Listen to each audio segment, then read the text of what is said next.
Bienvenidos a The Ethical Breeder. El día de hoy vamos a hablar sobre la crianza de alebrijes. No, no es cierto. Porque no existen. Bueno, vamos a hablar sobre la crianza de animales domésticos, principalmente perros.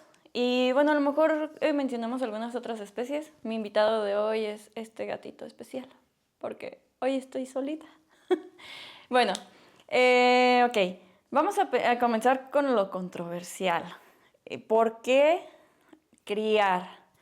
Yo sé que ahorita tenemos una situación grave con perros y gatos de la calle, pero también son necesarios pues perritos y gatitos de crianza ética. Bueno, no solo perros y gatos, la verdad es que de cualquier especie es necesario por diversos factores. Y, o sea, sí comprendo el tema de, pero es que habiendo tantos miles o millones de animales, ¿por qué no vas y adoptas uno en lugar de criar?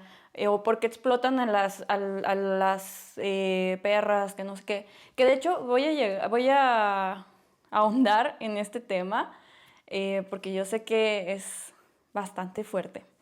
Bueno, hay varias situaciones que pueden hacer que una familia necesite buscar un animal criado en un lugar con amor, con cuidados, con una selección previa, porque lamentablemente no todos vivimos la misma realidad.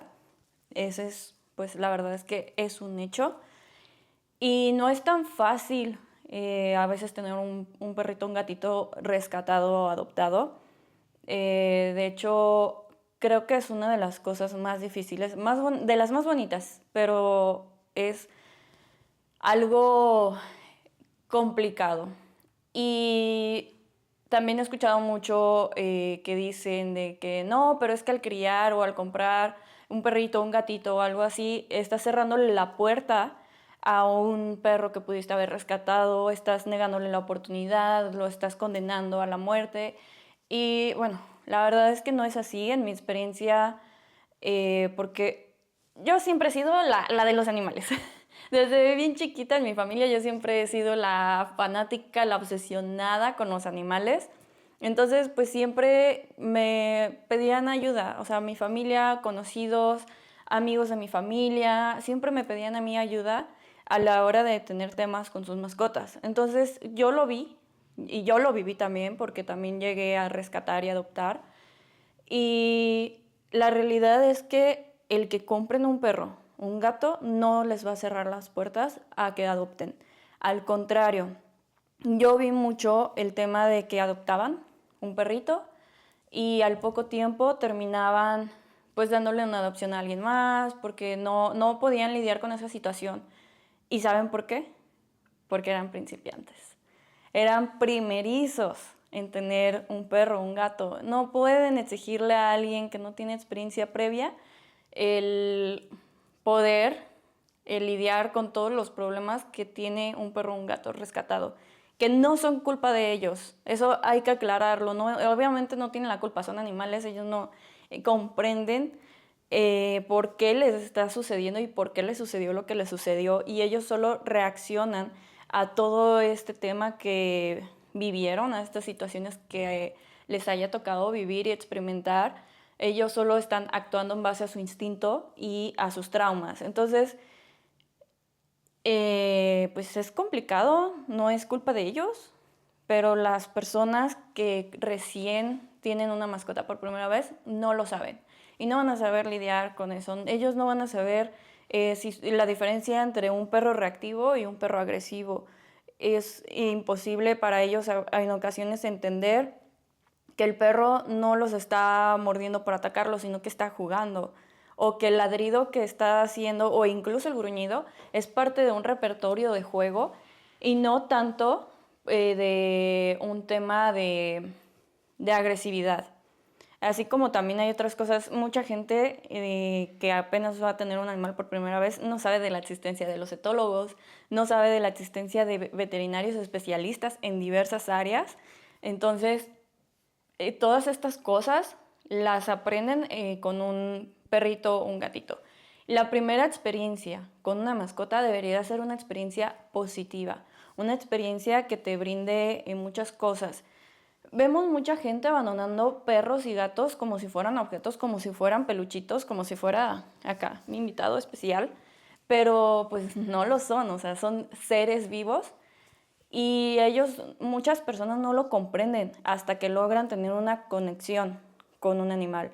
Y a veces esa conexión se logra hasta cuando ese animal fue criado de una manera amorosa, que es un animalito que no tiene traumas, entonces directamente llega a la casa a adaptarse a su nueva familia y directamente a crear experiencias bonitas y memorias bonitas con la familia.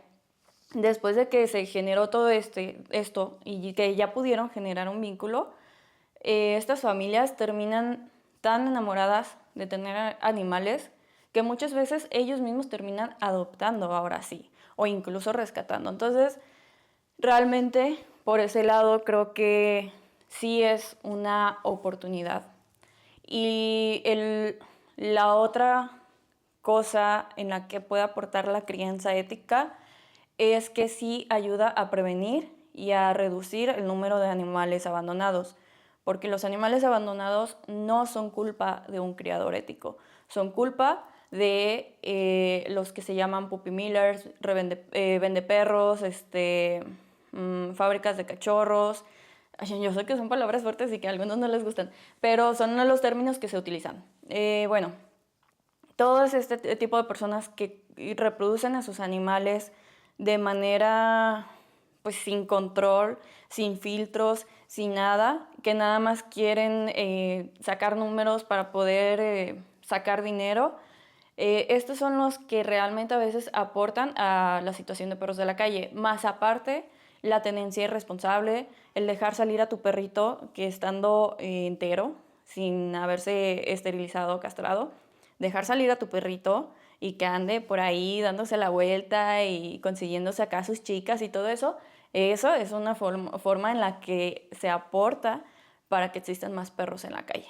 El comprar un perro sin informarte de la raza y de si tú puedes darle lo que necesita o si la raza se adapta a lo que tú, pues a la forma de ser de tu familia, eso también es un problema.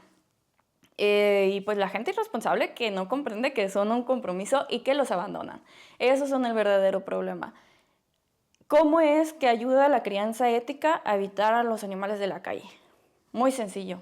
¿Cómo evitas que alguien le compre a un puppy miller? Pues teniendo cachorros para que esas personas puedan acceder a ellos. Entonces, esa es una forma en la que evitas que la otra persona, más bien, que vayan con una persona no ética. Y también al tener como, si no es redituable, no van a criar. Así de sencillo. Entonces, si no les es redituable porque hay suficientes criadores éticos produciendo cachorritos de buena crianza, pues ellos ya van a dejar de criar y las personas van a poder encontrar cachorritos con alguien que sí se preocupa por esos animales. La otra forma en la que un criador ético evita a los animales en la calle o en albergues es que te hacen un contrato. Un buen criador te debe de dar un contrato sí o sí y debe de estar bien identificado en el contrato el animal para que tenga validez legal, si no, no tiene validez legal, para poder evitar que tenga algunas pues, situaciones. De hecho, en un contrato, un criador ético normalmente te va a decir que no puedes abandonar al perro, no se lo puedes dar a nadie más, porque pues no sabes si la otra persona vaya a ser lo suficientemente responsable.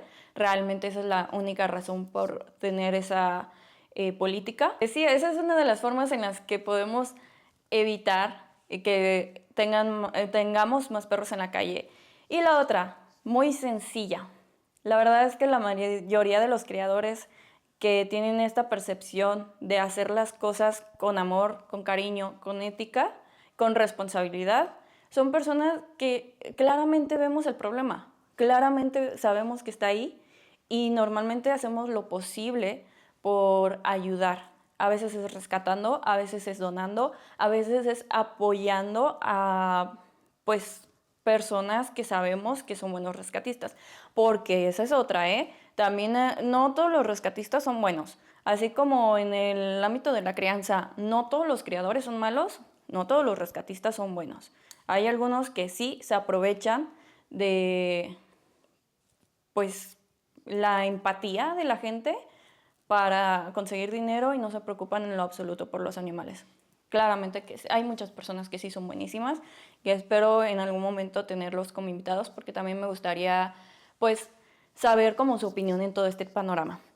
Y bueno, ahora creo que me extendí con la introducción y ahora sí viendo lo bueno. Ok, si yo como persona, pues normal, mortal, quiero criar, ¿cómo le hago? O sea, tengo una perrita bien bonita, un perrito bien hermoso, me gustaría tener hijitos de él, o me gustaría entrar en el mundo de la crianza de cualquier especie, perro, gato, lo que sea. ¿Cómo le hago para hacerlo? Bueno, lo primero es entender o más bien identificar la razón por la que quieres criar. Y hay razones por las que la verdad no vale la pena criar. O sea, como por ejemplo, no, es que yo quiero mucho a mi perrito y quiero un hijito de él y así. La verdad, el hijo de tu perro no va a ser igual a tu perro. Puede ser todo lo contrario. Puede ser que incluso choques mucho con el cachorro de tu perrito. También influye la genética pues, del otro papá. Entonces, eso no va a llenar el vacío que te va a dejar tu perrito el día que pues parta de este mundo. Porque yo sé que esa es una de las razones por las que a veces queremos criar, que queremos un hijito de nuestro perrito. Pero en realidad nuestras mascotas nos dejan un legado muchísimo más importante que solamente bebés. Y otros dos mitos muy comunes o razones muy comunes por las que quieren criar es es que quiero que mi perrita experimente la maternidad, que experimente el amor, que cosas por el estilo. La verdad, no existen como lazos románticos entre los perros y gatos. Eso realmente es algo meramente humano. Bueno, de hecho ningún animal. Incluso muchas aves que la gente creía que hacían pareja de por vida, en realidad no se mueren de tristeza en vida silvestre si muere su pareja. Simplemente buscan otra porque es parte de su naturaleza. De hecho, pronto vamos a tener un invitado experto en aves. O dos, depende si alguien más acepta. Pero él nos va a explicar un poquito más ese tipo de mitos. Y muchas de estas aves, de muchas de estas especies, en realidad ni siquiera tienen fidelidad hacia su pareja, tienen fidelidad con el nido. Pero bueno, ese es un tema para otro capítulo. Pero sí, esas cosas son como meramente un constructo humano que no existen en nuestros animales. Sí tienen sentimientos, sí tienen emociones, pero no existe ese tipo de lazo. Y cuando deciden tener bebés, realmente es más por una cuestión instintiva relacionada a las hormonas que producen durante el momento del celo o de la época de apareamiento. Y bueno, la otra, las perras, o bueno, la mayoría de los animales no disfrutan ser mamás. Esa es la realidad. Muy, muy, muy poquitas les gusta, pero les gustan los cachorros. El proceso de ser mamá, créanme que no.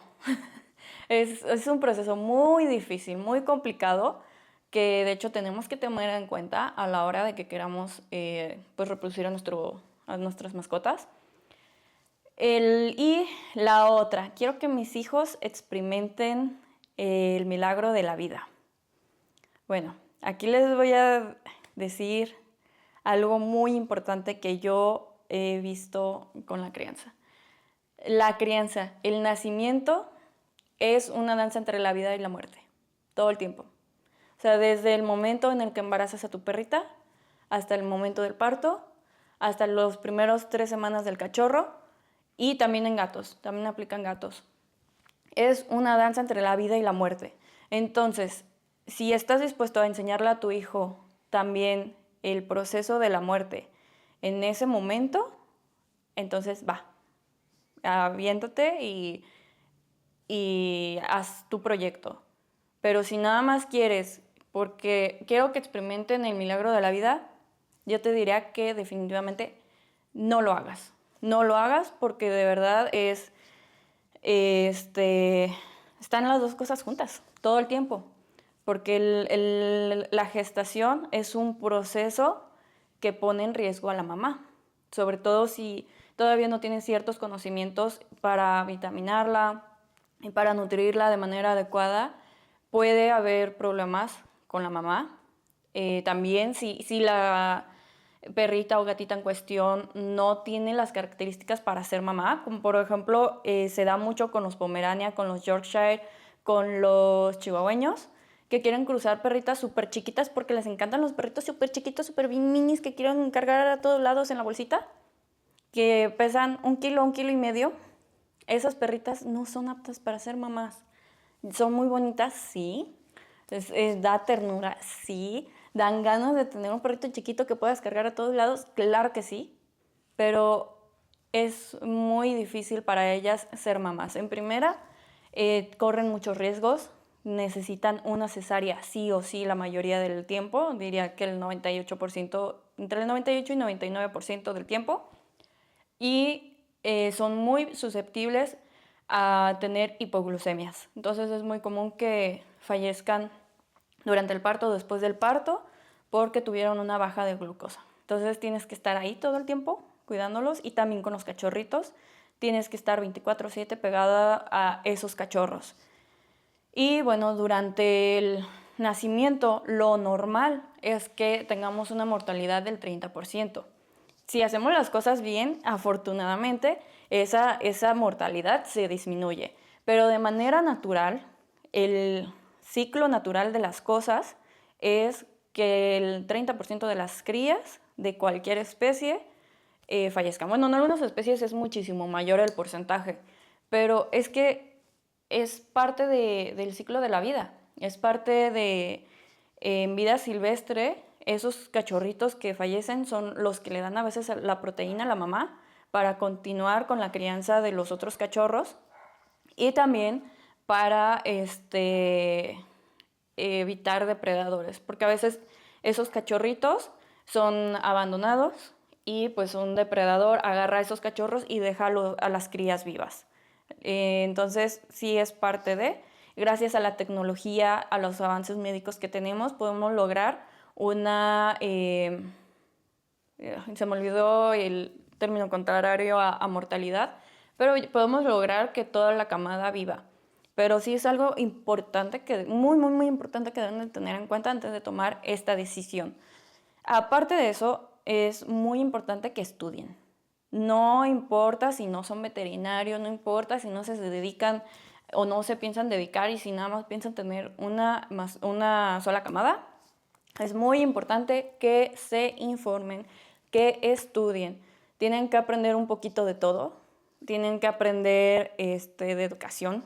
En el caso de los perros, tienen que aprender sobre entrenamiento, sobre etología, sobre todo si ya tienen la idea de formar un plan de crianza ya, pues, ya más sólido, en el que piensan tener varios perros. Es muy importante que estudien etología, que sepan el comportamiento natural de los perros, porque van a lidiar con problemas y cambios en la manada. Entonces tienen que aprender a lidiar con esos cambios, tienen que aprender a controlar la manada. Por ejemplo, cuando hay perritas en celo, claro que hay un alboroto y un cambio ahí entre las jerarquías, que, por cierto, aquí voy a aclarar porque luego, luego me van a querer funar. No existe como tal el tema de alfa y omega y beta y así, ¿ok?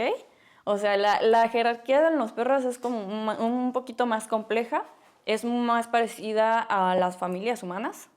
Igual también después vamos a traer un etólogo para que lo explique de una manera más extensa, más correcta, pero básicamente es eso. Pero sí existe una jerarquía y sí existe una interacción social y sí existen lazos sociales, que todos estos lazos sociales se van a ver afectados cada vez que tenemos cambios hormonales.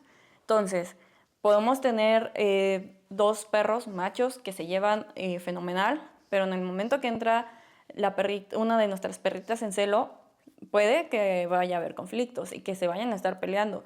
Entonces, para que esto no escale y se quede nada más durante el periodo en el que están estos alborotos hormonales, tienes que saber manejar la situación, porque si no, en el momento en el que tu perra deje de estar en celo, esos dos perros pueden seguir con choque y pueden seguir con temas de pelea.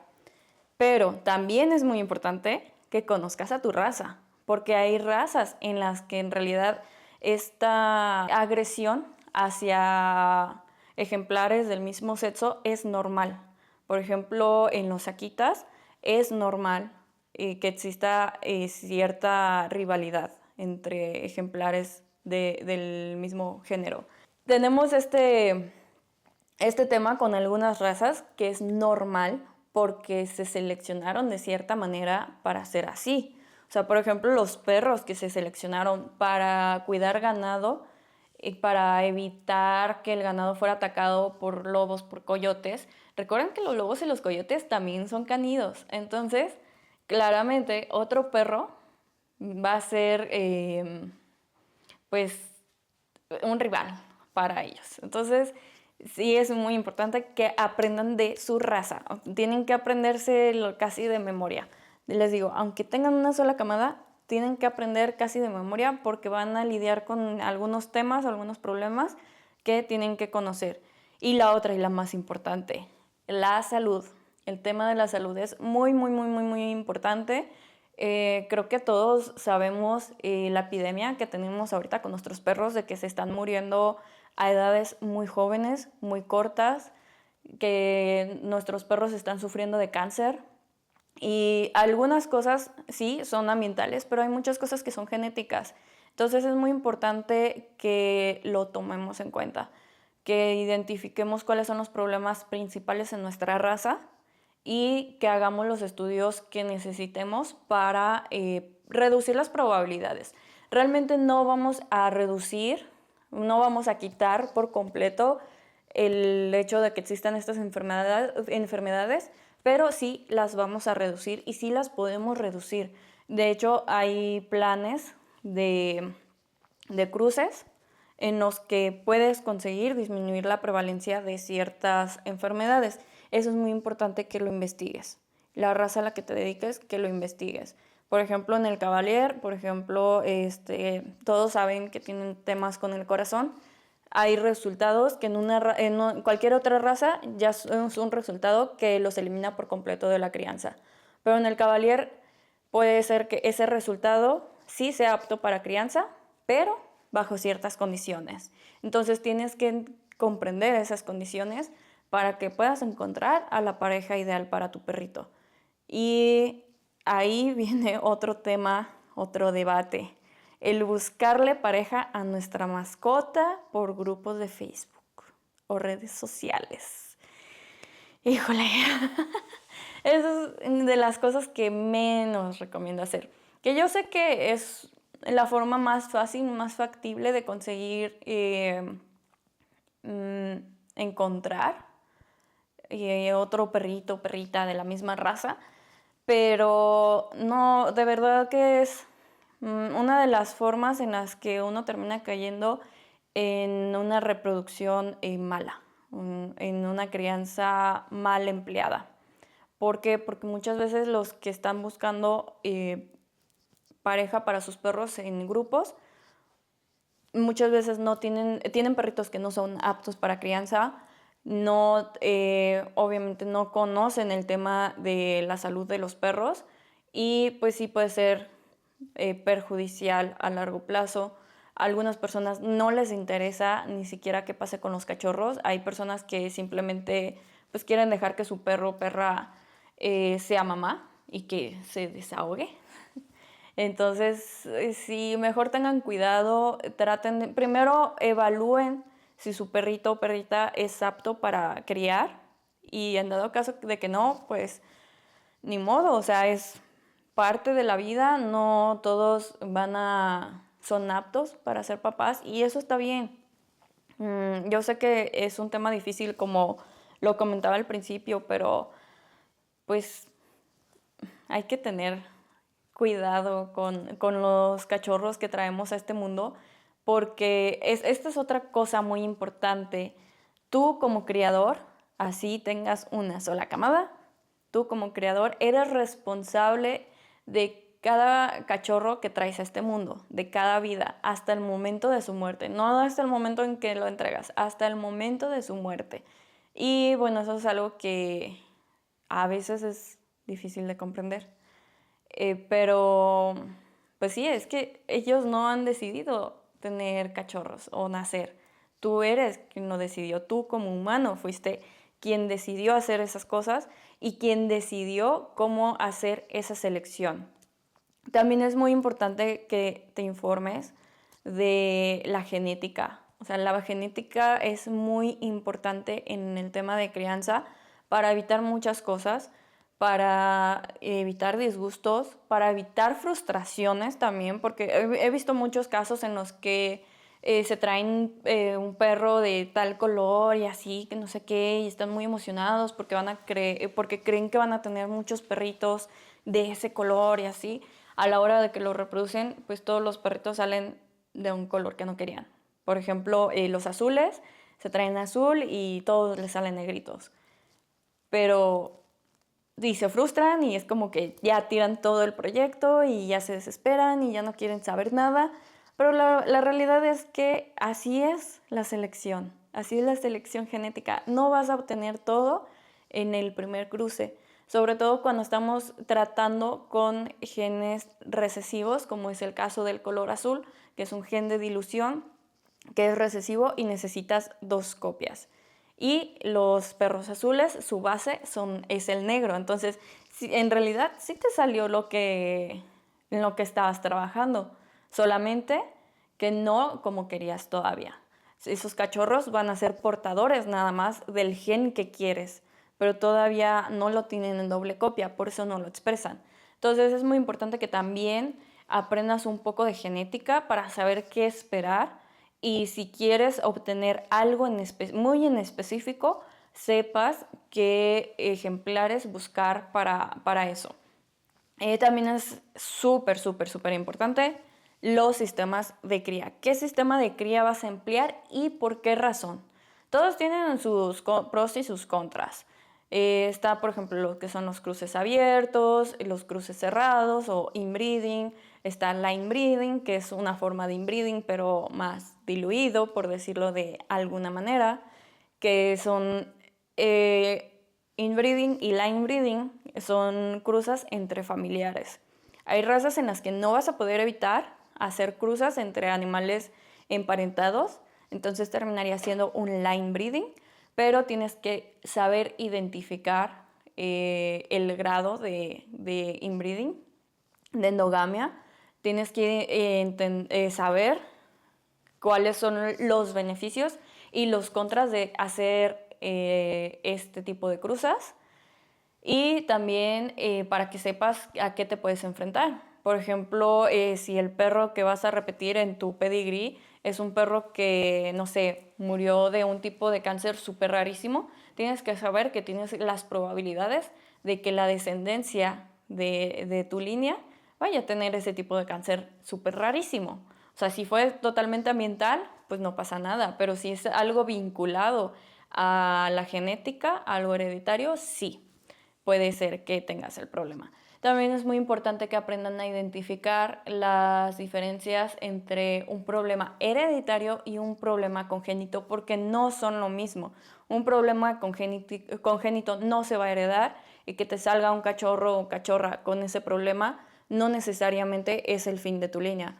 Pero un problema hereditario sí es algo que tienes que tomar en cuenta y es algo en lo que tienes que trabajar. Si se te presentó, es como, ok, ¿qué pasó aquí? ¿Cuáles son los perros que probablemente me dieron este problema? ¿Retiro la línea o la trabajo de otra manera? Tienes que aprender a identificar esos problemas. Y aparte, los sistemas de cría son muy importantes porque son lo que te va a ayudar a definir la cantidad de ejemplares que vas a necesitar en tu plan de crianza. Y también, muy importante, ¿qué vas a hacer con los animales cuando los retires? ¿Los vas a dar en adopción?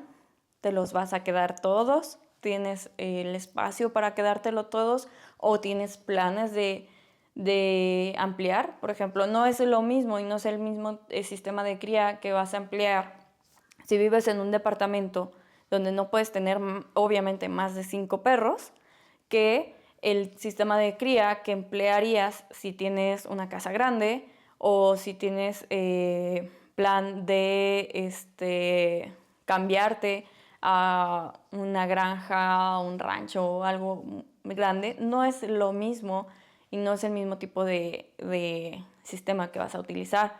También pues qué ejemplares te vas a traer, de dónde te los vas a traer, qué líneas. Tienes que investigar las líneas. No es así de fácil pues es que estos dos están bonitos, vamos a juntarlos.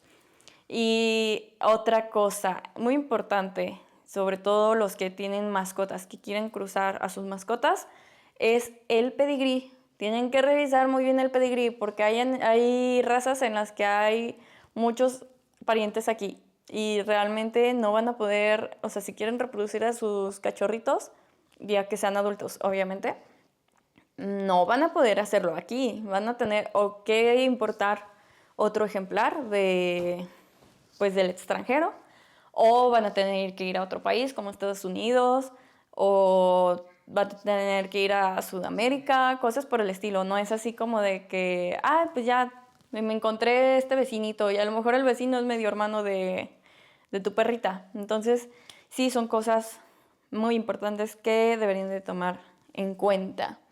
Y creo que son los temas más importantes que pudimos haber visto aquí. Otra cosa, sí, ya me acordé. Las etapas. Tienen que estudiar las etapas de socialización, crianza y todo eso de los cachorros. Y tienen que estar dispuestos. Tienen que tener el tiempo. Porque por lo menos la primera semana tienen que estar con la mamá 24/7. Sí o sí. Y se van a desvelar. Y si no les gusta desvelarse, pues no, mejor no tengan cachorros. Se van a desvelar porque tienen que estar al pendiente de los cachorros. Es muy común que la mamá mate a los cachorros por accidente, como por ejemplo que los aplastan, porque por ejemplo en el Cavalier es muy común que pase eso porque son perritas grandes, son cachorritos muy chiquitos y ellas son muy amorosas y ellas se cansan y quedan así todas muertas, todas tiradas en la paridera. Entonces ellas se tumban, se duermen y no se dan cuenta de que están aplastando a uno de sus bebés. Entonces es muy común que tengamos esos problemas. Hay perritas que al inicio no saben, no tienen ni idea de qué hacer, son primerizas y también es su primera vez viviendo, entonces no vienen con todo ese conocimiento de qué hacer. Sí, es instintivo, pero no saben. O sea, sí hay cosas que son instintivas, pero de un principio no saben qué hacer. Y a veces, de hecho, les ayuda a tener otra perrita que les ayude, pero tú como humano y responsable de esa perrita, tienes que enseñarle a veces a hacer las cosas. Por ejemplo, yo hace poquito tuve una camada, ella es una mamá magnífica, pero la primera semana de verdad que ella no tenía ni idea. Ella nada más hacía lo que yo le decía. Era como le decía, Amy, ven, vamos a darles de comer. Y ella nomás iba, así como, no entiendo qué estoy haciendo, no entiendo para qué es esto, pero bueno, voy. Y se tiraba porque ya sabía que se tenía que acostar, yo la acostaba y se acostaba justo como yo la acostaba. Entonces ya se tiraba y ya le ponía los cachorros y ya era como, ok, ya después fue como entendiendo. Al principio ella no limpiaba a sus bebés, los tenía que limpiar yo y los bebitos, las primeras 2 semanas los tienes que estimular para hacer del baño, si no, no pueden hacer del baño y eso es cada 2 horas, o sea, cada vez que comen. Entonces sí tienes que tener el tiempo para dedicarles. Tienes que tener... otra cosa. Ya me acordé. Ese era el tema que me faltaba explicarles. Tienes que tener la economía. Realmente no puedes empezar a criar así como si de que, ay, pues es que necesito el dinero y pues la cruzo y vendo los cachorros y ya está. No funciona así, la verdad vas a invertirle muchísimo, incluso si nada más es tu perra y nada más y no piensas traerte otros perros ni nada de eso. Primero tienes que pagar por el macho, en el caso de, pues, que tú tengas una hembra. En el caso de los machos, pues bueno, es un poquito más sencillo. Pero en el caso de que tengas una hembra, tienes que pagar por el macho, tienes que pagar por las progesteronas, porque a veces, o sea, hacerlo así nomás, muchas veces no funciona, porque a veces se nos pasa la etapa fértil. Tienes que pagar en ocasiones por la cesárea, que una cesárea de urgencias te puede salir a veces en más de 10,000 pesos. Tienes que pagar, si lo haces de forma responsable, tienes que pagar por los estudios, que dependiendo la raza te van a salir de un costo u otro. Tienes que, pues, pagar obviamente la comida, la manutención de tu perrita. Tienes que pagar por el alimento de los cachorros y por el de la mamá, el de tu perrita, que durante la gestación y durante la lactancia comen más. De hecho, durante la lactancia pueden comer hasta 6 veces más de lo que comen normalmente. Entonces, es un gasto más grande. Tienes que tener pues ese dinero guardadito para utilizarlo en ese momento y a lo mejor sí, ya después pues ya recuperas ese gasto. Pero no es algo que vayas a hacer como que, oh, hice el montón de mi dinero. No, realmente no lo vas a hacer. Sobre todo en las primeras camadas o con poquitos perros, no vas a tener una remuneración económica realmente grande, realmente que valga la pena. Realmente la remuneración económica pues puede ser de otros trabajos que hagas y esa es una situación que muchos, con el que muchos tienen conflicto, pero sí tienes que cobrar. O sea, sí tienes que cobrar por los cachorros que produciste porque no es gratis. O sea, nadie nos regala nada. No es gratis ir al veterinario, no es gratis hacer estudios, no es gratis el alimento, no es gratis el jabón con el que lavas, no es gratis el agua, no es gratis la electricidad, porque vas a utilizar mucho la electricidad también. Necesitas mantener el cuarto calientito o el lugar en donde estén los bebés tiene que estar calientito. No son gratis los pañales que vas a tener que utilizar para mantener tu casa limpia. No son gratis los productos de limpieza. Entonces, si no te regalan nada de eso, claro que tienes que cobrar. Y aparte, la verdad es que la gente cuida más lo que le cuesta que lo que no. Y yo sé que muchos odian el hecho de que los criadores tengan que cobrar por los cachorros, que es algo que atacan muchísimo, que dicen, no, pero es que si lo hicieras por amor, si lo hicieras porque te gusta, porque no sé qué, no cobrarías nada. No, es imposible. O sea, realmente es imposible no cobrar, aunque lo hagas con todo el cariño del mundo, aunque lo hagas simplemente por amor a la raza, simplemente por que te gusta tener cachorros en casa o lo que sea. No, o sea, no puedes no cobrar. Y un perro bien criado cuesta más porque le inviertes muchísimo más. Esos perritos que te venden de 2,000 pesos, realmente, o sea, ¿qué le invirtieron? O sea, no, ni las vacunas te cuestan eso. Entonces, esos son los que muchas veces son los que terminan abandonados, lamentablemente, porque ya se les hace una carga a la persona que los trajo al mundo. Muchas veces se les hace una carga y se les hace muy fácil tirarlos a la calle, porque realmente de verdad no es tan fácil. O sea, el calendario completo de un cachorro cuesta mínimo 1,000 pesos, más aparte de la desparasitación, el registro en el caso de los perritos con pedigrí o certificado de pureza racial cuesta otros 3,000, 3,500, dependiendo también lo que cobre de paquetería el inspector. Y esto es variable, a veces suben los precios. El alimento, que se depende cuál le des, pero ese también pues tiene su costo.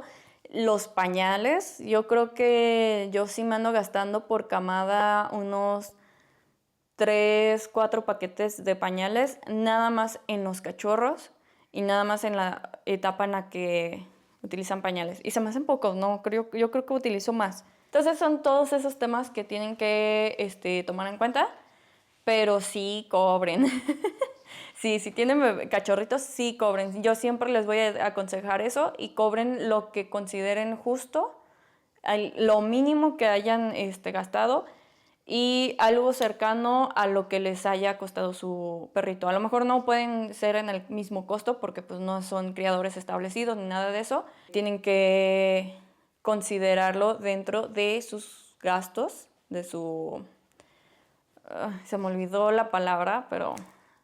ya saben que a mí se me olvidan mucho las palabras. Sí, tienen que considerarlo en su presupuesto. Esa era la palabra.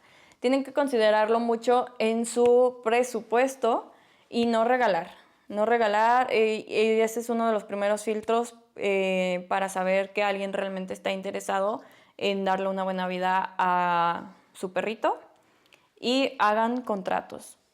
Como criadores, sí traten de hacer contratos. Obviamente que si nada más tienes una camada no vas a poder dar una garantía. Las garantías realmente pues solo las pueden aplicar los criadores porque pues son los que van a llegar a tener otros cachorros y son los que pueden decir, bueno, si llegase a suceder este escenario, pues puedo ayudarte a compensarte de alguna manera. Y además son los que tienen la experiencia. Y bueno, también es muy importante que aprendan un poquito de temas de salud, como les comentaba, porque entre más animales tengan, a más enfermedades se van a enfrentar. Tienen que saber controlar el tema de parásitos, tienen que pues seguir las indicaciones de su veterinario para evitar infecciones virales, infecciones, como dije, por parásitos, bacterianas también. Y a la hora de entregar al cachorro, bueno, aquí hay un tema. Es inevitable que en algún momento les pase algo. O sea, si ya se van a dedicar a esto, sí es inevitable que en algún momento les vaya a pasar una situación, porque, repito, entre más animales tengamos, más probabilidades tenemos de que sucedan cosas y de que nosotros llevemos enfermedades en nuestros zapatos, en nuestra ropa, etc.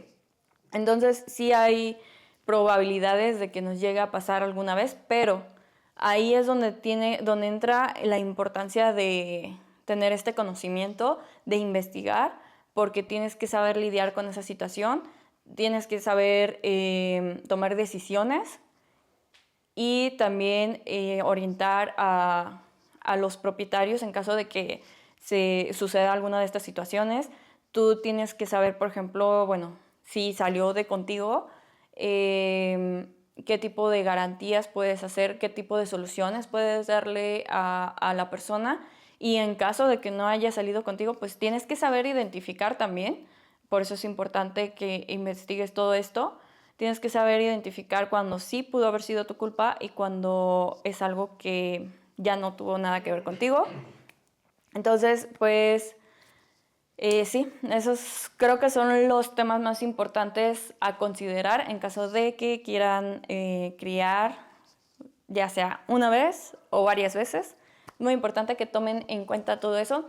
Y bueno, espero que les haya gustado o interesado el capítulo de hoy. Si llegaron hasta aquí, dejen comentarios aquí abajo. Pongan alebrije. Si llegaron hasta aquí, pongan alebrije en los comentarios para saber quién sí ve mis videos. Y yo creo que a ellos después les voy a dar oportunidad de un giveaway o algo así. Y pues nada, si quieren más temas, si tienen sugerencias de temas en específico, pues también déjenlos. A mí me encanta hablar, como ya vieron, por eso hay podcast.